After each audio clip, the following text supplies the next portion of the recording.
ফেব্রুয়ারিতেই ত্রয়োদশ জাতীয় সংসদ নির্বাচন। সারা দেশ প্রস্তুত হচ্ছে একটি অবাধ, সুষ্ঠু এবং গ্রহণযোগ্য নির্বাচনের জন্য। ভোটের হাওয়ায় কি ভাবছেন সাধারণ মানুষ থেকে শুরু করে আগামী জনপ্রতিনিধিরা, সে কথা জানাতে ডিবিসি নিউজের ইলেকশন এক্সপ্রেস ছুটে যাচ্ছে সবগুলো সংসদীয় আসনে। আজ সারাদিন আছে লালমনিরহাট 1-এ।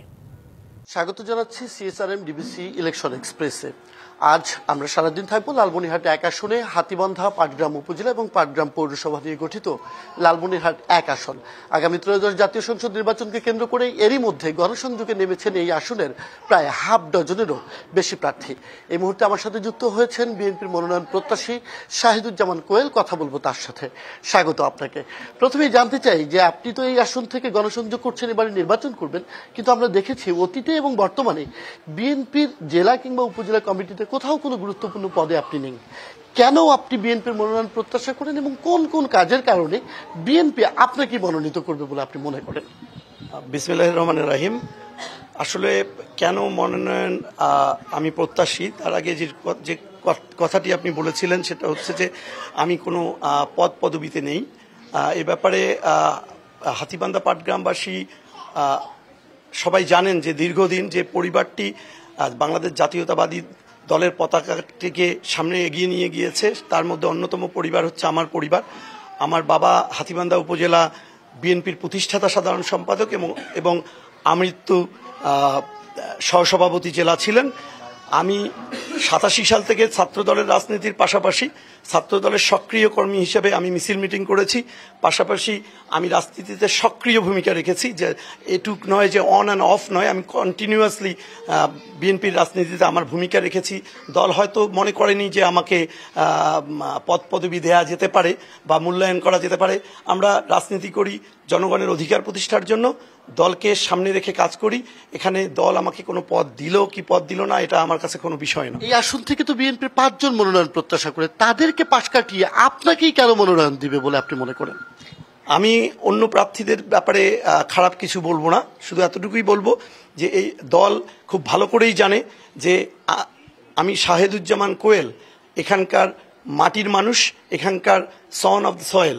আমি এখানকার সন্তান, এখানেই আমি বেড়ে উঠেছি, এখানেই রাজনীতিটা করি। আমি দেশ বিদেশে গিয়েছি, কিন্তু শেষ পর্যন্ত আমার ঠিকানাটা হাতীবান্ধায় ছিল। হাতীবান্ধায় আমি ফিরে আসি, হাতীবান্ধায় আমি থাকি। বাকি কোনো প্রার্থী হাতীবান্ধায় অথবা পাটগ্রামে স্থায়ী বাসিন্দা নয়, এবং আমার রাজনীতির জায়গাটুকু যেহেতু এখানেই, তাহলে দল মূল্যায়নের ক্ষেত্রে আমাকেই প্রাধান্য দেবে বলে আমি আশা করি। গণসংযুক্ত করছেন, মাঠে কি প্রচার প্রচারণায় মানুষের সাড়া পাচ্ছেন? অত্যন্ত সাড়া পাচ্ছি। জনগণ একটু আস্থার সঙ্গে বলতে পারি যে জনবিপ্লব হবে শাহিদুজ্জামান কোয়েলের পক্ষে নয়, হাতীবান্ধা পাটগ্রামবাসীর নিজস্ব সন্তানের পক্ষে জনবিপ্লব হবে বলে আমি আশা করি। জনাব কোয়েল, আপনার বাবা মরহুম জয়নাল আবেদিন, তিনি কিন্তু 86 থেকে 2001 পর্যন্ত এই আসনের এমপি ছিলেন। তিনি জাতীয় পার্টির থেকে মনোনয়ন নিয়েই এমপি হয়েছিলেন। আপনার বাবা যখন জাতীয় পার্টির ভোটে এমপি হন, আপনি তখন ধানের শীষের প্রার্থী হলে মানুষজন আপনাকে ভোট দিবে, যদিও আপনার বাবা পরবর্তীতে বিএনপিতে যুক্ত হয়েছিলেন।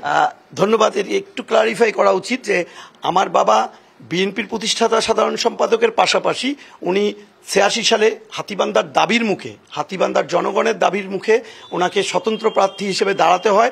তৎকালীন বিএনপির প্রার্থী জনাব নুরুজ্জামান চাচা, উনি জাতীয় পার্টির লাঙ্গল মার্কা নিয়ে ইলেকশন করেছেন, এবং এই কারণেই বিএনপির প্রার্থী হিসেবে নয়, হাতীবান্ধার জনগণ যখন দেখেছে তাদের দেয়ালে পিঠ ঠেকে গিয়েছে, তাদের অধিকার আদায়ের জন্য, অধিকার প্রতিষ্ঠা করার জন্য তারা আমার বাবাকে নমিনেশন দেয় এবং উনি ইলেকশন করে, এবং এটা হচ্ছে হাতীবান্ধার জনগণ পরবর্তীতে তার ধারাবাহিকতায় সমস্ত সংসদ সদস্য হাতীবান্ধা পাটগ্রামের সংসদ সদস্য হাতীবান্ধা থেকে নির্বাচিত। সবশেষ ছোট করে জানতে চাই, বিএনপি যদি আপনাকে মনোনীত না করে সেক্ষেত্রে আপনার অবস্থান কি হবে? আমি আশা করি দলের চেয়ারম্যান দেশনায়ক তারেক জিয়ার সঙ্গে আমার দেখা হয়েছে 3বার লন্ডনে, এবং তার সঙ্গে যে কথাবার্তাটুকু আমার হয়েছে তাতে আমার এতটুকুই মনে হয়নি যে কাউকে নমিনেশন দেওয়া হয়েছে, আমাকে কাজ করতে বলা হয়েছে।